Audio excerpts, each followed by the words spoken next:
بسم اللہ الرحمن الرحیم۔ معزز سامعین و ناظرین، خواتین و حضرات، السلام علیکم۔ اس ویڈیو میں آپ کو سوات اسٹیٹ کے سابق حکمران اور آخری حکمران میاں گل عبدالحق جہان زیب کے ساتھ اپنی ایک ملاقات کی رودات سنانا چاہوں گا۔ آپ سے درخواست کروں گا کہ اس کو آخر تک سنیے، بہت دلچسپ اور معلوماتی ہے، انشاءاللہ آپ کو پسند آئے گا۔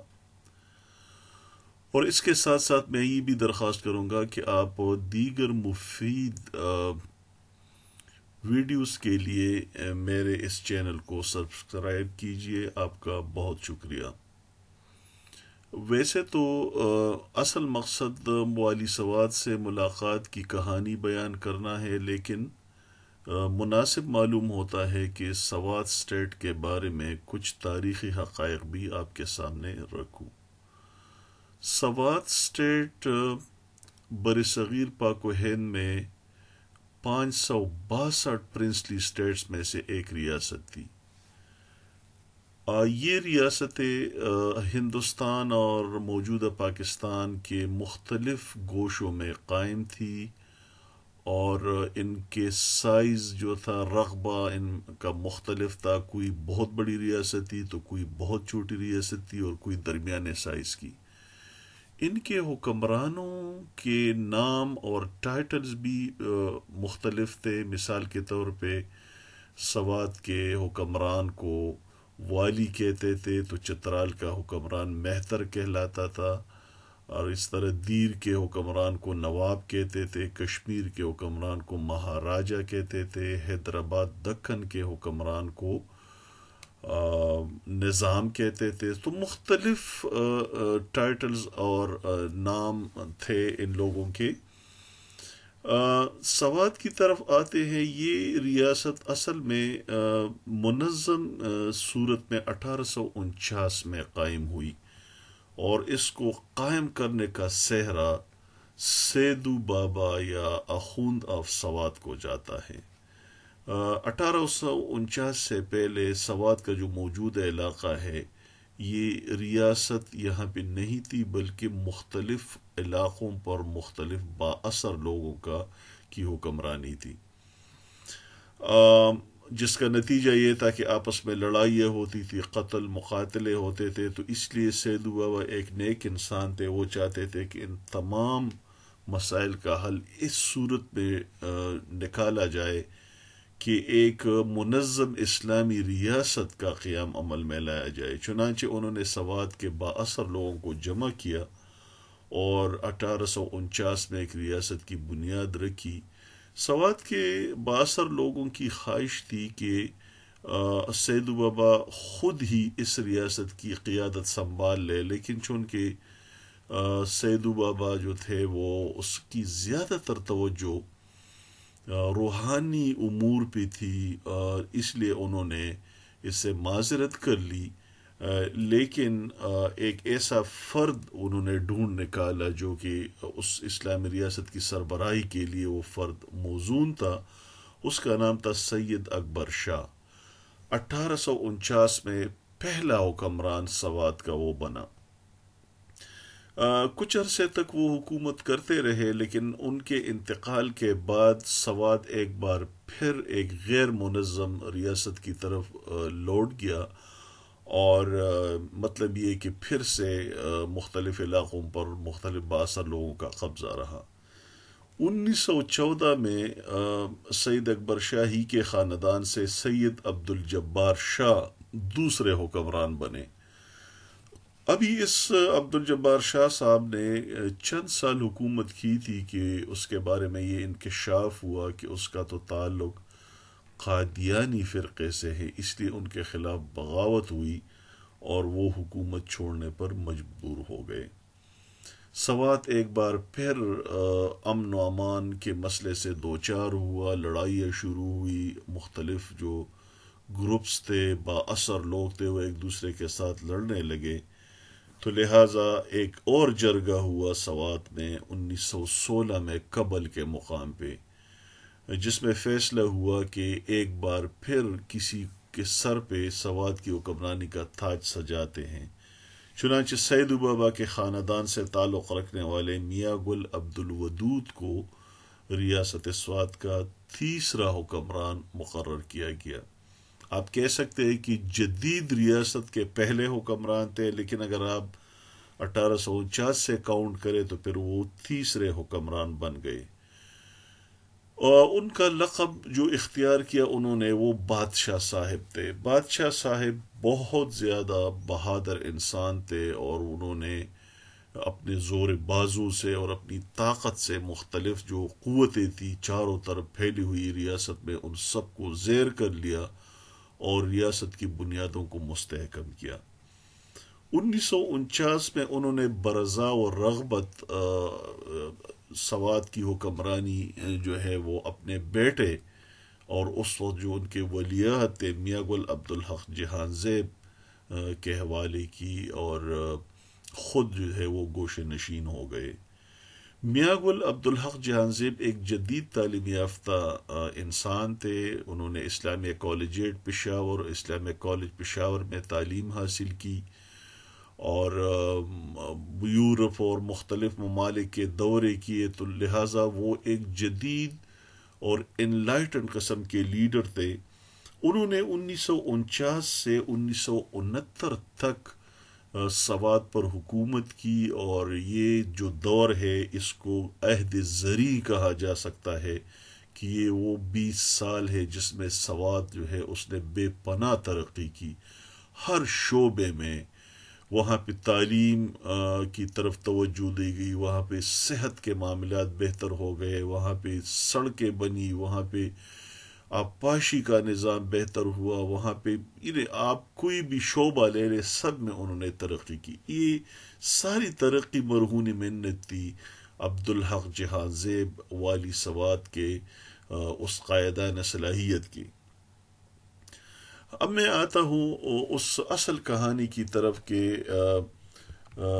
میں 1983 سے لے کر 1986 تک پشاور یونیورسٹی میں پاکستان اسٹڈی سینٹر کا طالب علم تھا، اور اس وقت یہ ضروری تھا ایم اے کے طلباء کے لیے کہ کورس ورک ختم ہونے کے بعد وہ کسی شخصیت پر یا کسی بھی موضوع پر تحقیق مقالہ یا تھیسز لکھے۔ میں نے اپنے لیے عبدالحق جہان زیب کو منتخب کیا۔ اس کی وجہ کیا تھی؟ اس کی وجہ یہ تھی کہ میرا تعلق مالاکنڈ سے تھا، اور میں ہمیشہ بچپن ہی سے والی سوات کا ذکر سنتا تھا، اور لوگوں سے جب بھی میں نے ذکر سنا تو ان کے بارے میں انہوں نے پازیٹیو باتیں کی اور ان کے لیے پسندیدگی کا اظہار کیا، تو اس لیے میرا شوق مزید بڑھا، اور میں نے اس لیے یہ موضوع منتخب کیا۔ اب جب موضوع منتخب کیا تو مختلف سورسز سے میں نے اس کی زندگی کے بارے میں، نظامی حکومت کے بارے میں معلومات جمع کی، اس کے ساتھ جن جن لوگوں کا تعلق رہا سوات میں، بنیر میں، شانگلہ میں، اس طرح سوات کوہستان تک جو ہے میں نے لوگوں سے، مختلف عہدیداروں سے انٹرویوز کیے، تو مواد تو خاصا جمع ہوا، لیکن ظاہر ہے جو شخصیت جس پر میں لکھنا چاہ رہا تھا اور وہ اس وقت حیات بھی تھے، اس سے ملاقات کی میری بڑی شدید خواہش تھی۔ اب والی سوات سے مجھ جیسے ایک عام طالب علم کا ملنا اور ان سے وقت لینا یہ کوئی آسان کام نہیں تھا۔ اس کی وجہ یہ تھی کہ اگرچہ اس کو حکمرانی سے ہٹا تو دیا گیا تھا، لیکن اس کا اثر باقی تھا سوات میں، اور اس کو حکومت ایسا ٹریٹ کرتی تھی جیسا کہ وہ واقعی ایک حکمران ہے۔ اب ظاہر ہے ایسی شخصیت سے ٹائم لینا ذرا مشکل تھا، لیکن میں نے اپنے دوستوں سے اور اپنے بہی خواہوں سے رابطے جاری رکھے، اور مجھے آخر میں یہ مشورہ ملا کہ آپ سیدو شریف میں ایک بزرگ ہیں، اس کا نام ہے فضل الرحمن فیضان، جس کو فیضان سوات کے نام سے لوگ جانتے تھے، ان سے آپ ملے، وہ شاید آپ کے لیے اس ملاقات کا اہتمام کر سکے۔ چنانچہ میں سیدھے ان کے گھر گیا۔ وہ ضعیف العمر تھے، اور لیکن بہت محبت والی شخصیت تھی ان کی، اور وہ اصل میں ایک بہت بڑے شاعر بھی تھے، ادیب بھی تھے، لیکن والی سواد کے ساتھ ان کا تعلق جو تھا وہ اس حیثیت سے تھا کہ والی سواد جو بھی فرمان لکھتا تھا، جو بھی عدالتی فیصلہ لکھتا تھا، وہ فیضان صاحب کے ہاتھوں لکھواتا تھا۔ فیضان صاحب ایک اعلیٰ درجے کے خوشنویس تھے۔ خیر میں نے جب ان سے اپنی مدعا بیان کی تو اس نے قلم اور دوات اٹھا کے اور کاغذ ایک تختی پر رکھ کے والی سواد کو ایک خوبصورت خط لکھا، جس میں لکھا تھا کہ یہ نوجوان پشاور یونیورسٹی کا طالب علم ہے اور یہ آپ سے ملاقات کرنا چاہتے ہیں، اور آپ کی ملاقات جو ہے ان کے مقالے کی تکمیل میں ممد و معاون ثابت ہوگی۔ چنانچہ میں وہ خط لے کے روانہ ہوا اور والی سواد کے محل پہنچا، اور وہاں پہ جو دربان کھڑا تھا میں نے ان کو وہ خط دیا۔ میں وہاں پہ انتظار کرتا رہا، وہ خط لے کر والی سواد کے پاس گیا، اور والی سواد نے اس کے اوپر لکھا کہ کل صبح 10 بجے یہ نوجوان جو ہے وہ مجھ سے ملنے آئے۔ میں نے رات منگور شہر میں گزاری اور اگلے دن میں ان کے محل پہنچا۔ اس کے دربان نے مجھے آنے دیا اندر، اور میں جب اندر داخل ہوا تو والی سواد سامنے لون میں بیٹھے تھے، اور اس کے دائیں اور بائیں ہاتھ پہ کرسیوں کی قطاریں تھی جس پر ان کے مہمان بیٹھے ہوئے تھے۔ مجھے پتہ چلا کہ والی سواد کسی بیرونی دورے سے واپس آئے ہیں، تو یہ لوگ ان کو خوش آمدید کہنے آئے ہیں۔ والی سواد دیکھتا تھا کہ ان جو مہمان تھے ان میں جو غریب ہوتا تھا ان کے قریب ٹیبل پہ بہت سارے لفافے پڑے ہوئے تھے، اور وہ ہر ایک کو غریب بندے کو لفافہ تھماتا تھا، جس سے اندازہ ہو رہا تھا کہ اس کے اندر کچھ پیسے تھے۔ مجھے اس کا بہت زیادہ اس کا اچھا اثر لیا میں نے کہ والی سواد ایک غریب پرور آدمی تھے اور جینرس آدمی تھے۔ اس کے اندر جو ہے وہ بہت زیادہ یہ صفت جو ہے یہ چیز یہ کوٹ کوٹ کر بھری ہوئی تھی۔ جب ان کو کہا گیا کہ میں وہ طالب علم ہوں جو ان سے انٹرویو لینے آیا ہوں، تو انہوں نے اپنے پاس بیٹھے ہوئے لوگوں سے کہا کہ اگر اس کا مزید کوئی بات نہ ہو تو آپ جا سکتے ہیں، کیونکہ میں اس مہمان کو انٹرویو دے رہا ہوں۔ یہ بھی ان کی بڑی فراخ دلی تھی اور مہربانی تھی اور مہمان نوازی تھی۔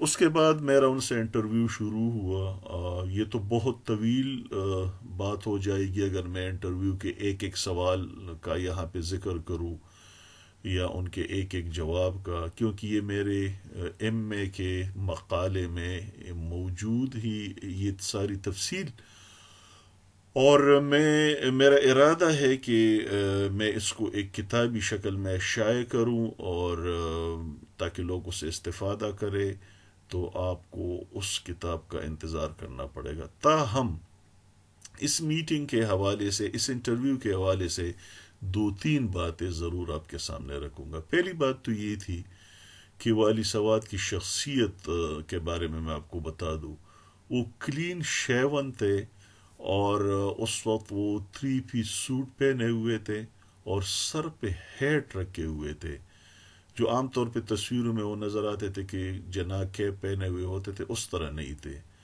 اچھا، وہاں پہ جتنی بھی اس کا جو سٹاف تھا وہ سب بھی کلین شیون تھا۔ مجھے پھر پتہ چلا کہ والی سواد کا ایک ڈریس کے لیے ان کا ایک کوڈ تھا، اور جو لوگ ان کے ساتھ کام کرتے تھے وہ پینٹ شرٹ میں ملبوس ہوتے تھے اور سردیوں میں کوٹ بھی پہنتے تھے، اور ان کو ہدایت دی کہ وہ شیو کر کے آئے۔ یہ تو ایک بات ہے جو میں نے وہاں پہ نوٹ کی۔ دوسری بات یہ کہ والی سواد کو میں نے بہت زیادہ باخبر پایا، بہت زیادہ حاضر جواب اور جچی تلی اور نپی تلی بات کرنے والی شخصیت میں نے ان کو پایا۔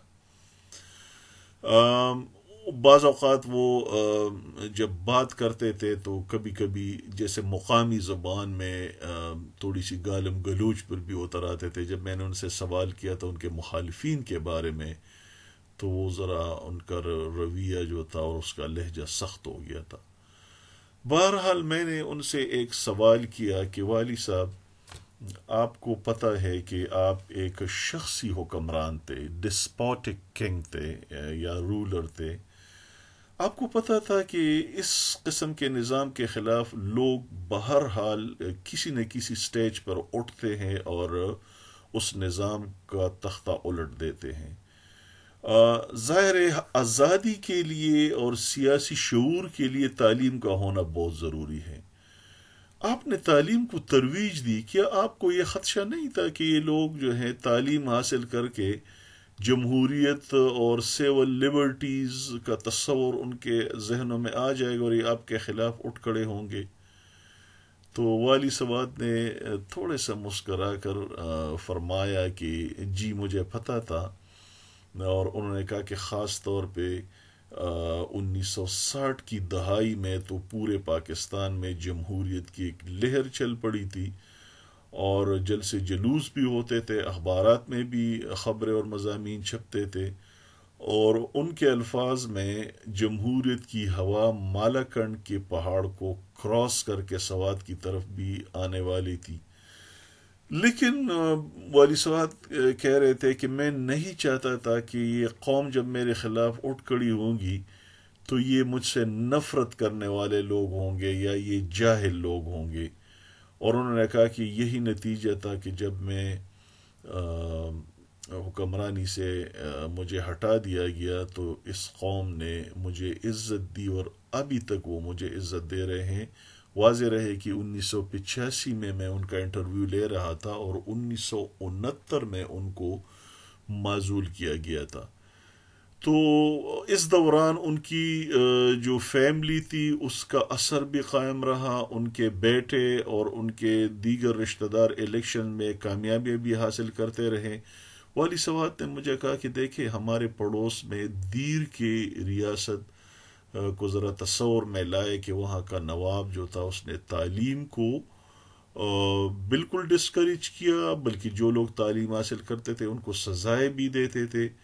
تو نتیجہ کیا ہوا کہ جب ان کو معزول کیا گیا تو ان کے خلاف اس معزولی کے خلاف ایک آدمی بھی کھڑا نہیں ہوا، بلکہ لوگوں نے شکرانے کی نمازیں ادا کی. اور اس نے مجھ سے پوچھا کہ کیا آپ مجھے بتا سکتے ہیں کہ اس وقت نواب کی فیملی دیر میں موجود ہیں یا ان کی کوئی سیاسی حیثیت ہے؟ اور واقعی ان کی بات صحیح تھی کہ کوئی حیثیت نہیں تھی. تو والی سواد جو جواب دیتے تھے اس میں لاجک ہوتا تھا اور اس میں وہ ٹھیک ٹھاک مثالیں دیتے تھے. میں نے ان کے مخالفین کے حوالے سے ان سے بات کی. مزے کی بات یہ ہے کہ ہر بندہ جو تھا وہ والی سواد کی تعریف کرتا تھا، لیکن ان کے مخالفین بھی تو تھے. تو میں ان کے ایک مخالف سے ملا اور میں نے ان سے پوچھا کہ جس سوات میں تو امن تھا، سوات میں لوگوں کو کھانے کی چیزیں میسر ہوتی تھی اور سیکیورٹی تھی، تو انہوں نے مجھے کہا کہ یہ تینوں چیزیں تو جیل میں بھی ہوتی ہے. تو سوات ایک لحاظ سے جیل تھی. میں نے جب والی سواد کو ان کے مخالفین کا تذکرہ کیا تو اس نے کہا کہ وہ بقول ان کے حرامی لوگ تھے. میں نے ان کے ساتھ بہت زیادہ احسانات کیے تھے لیکن انہوں نے میرے خلاف سازشیں کی. یہ فطری امر تھا کہ ایک بندہ اپنے مخالفین اور بدخواہوں کے بارے میں نارملی لوگوں کا رویہ سخت ہوتا ہے. یہ بات بھی میں نے ان سے پوچھی کہ آپ کی حکمرانی کا اصول کیا تھا. اگر میں آپ سے پوچھوں کہ آپ کی حکمرانی کو ایک جملے میں کیسے بیان کیا جاتا ہے تو اس نے بڑی خوبصورت بات کی. اس نے کہا کہ میرا خیال یہ ہے کہ جو حکمران 4 چیزیں اپنی رعایا کو مہیا نہ کر سکے اس کو حکمرانی کا حق نہیں ہے. پہلی چیز تعلیم، دوسری چیز صحت، تیسری چیز کمیونیکیشنز اور چوتھی چیز سیکیورٹی. واقعتاً والی سوات نے اپنے اس 4 نکاتی فلسفے پر پوری طرح عمل کیا، اور یہ بات اس کے مخالفین بھی تسلیم کرتے کہ سوات اس زمانے میں تعلیم کے لحاظ سے، صحت کے لحاظ سے بہت آگے تھا، اور اگر آپ کمیونیکیشن کی بات کریں تو سڑکوں کی جال اس نے بچھائی تھی، اور یہاں تک کہ اس زمانے میں ٹیلی فون ایک ایسا آلہ تھا کہ جو ہر کسی کو میسر نہیں تھا، لیکن اس نے پورے سوات کو کنیکٹ کیا تھا ٹیلی فون سے۔ پرانے ماڈل کا ٹیلی فون تھا، اس کو گھما کے اس پہ بات ہوتی تھی، لیکن کمیونیکیشن کا وہاں پہ جو اویلیبل ریسورسز تھے ان میں وہ بیسٹ تھا۔ اور اس کے علاوہ سیکیورٹی تو ایسی تھی کہ ان کے ہاں ایک نظام تھا کہ جب آپ کسی گاؤں میں اگر کوئی جرم ہوتا تھا تو وہ پورے گاؤں کو اکاؤنٹیبل کرتا تھا کہ وہ مجرم دے دے، ملزم دے دے، ورنہ پورے گاؤں پہ جرمانہ عائد کیا جائے گا۔ اگر کسی گاؤں کے قریب سڑک پہ سرکاری درخت رات کو کوئی کاٹتا تو اگلے دن وہ بندہ لوگ پکڑ کے والی سوات کے سامنے لاتے، اگر اس میں ناکام ہوتے تو پھر بھاری جرمانہ جو ہے وہ ادا کرتے۔ تو یہ جو کلیکٹیو رسپانسبلٹی کا تصور تھا یہ بہت زیادہ تھا، اور لوگ اتنے خوفزدہ تھے، اور ریٹ آف گورنمنٹ اتنی مضبوط اور سخت تھی کہ ایک سپاہی جاتا تھا اور پورے گاؤں کے لوگوں کو ہانکتا ہوا والی سوات کے عدالت میں لاتا تھا۔ تو یہ ان چار چیزوں پر انہوں نے زبردست عمل کیا۔ خیر مجھے احساس ہوا کہ میرا ان کے ساتھ انٹرویو کافی طول پکڑ گیا تھا، اس لیے میں نے ان سے اجازت مانگی۔ تو انہوں نے اپنے ایک ملازم جو خاص ملازم تھا، سینئر قسم کا بندہ، اس کا نام تھا کپتان خان۔ کپتان خان سے والی صاحب نے کہا کہ اس بچے کو لے جائے اور اس کی خاطر مدارت کرے، ان کو چائے شائے پلائے۔ کپتان صاحب مجھے محل کے ایک کمرے میں لے گئے جو کہ بہت زیادہ خوبصورت اور آراستہ تھا، مختلف تصویروں سے، اور وہ ایسا لگ رہا تھا جیسے مہمان خانہ اور لیونگ روم سا تھا۔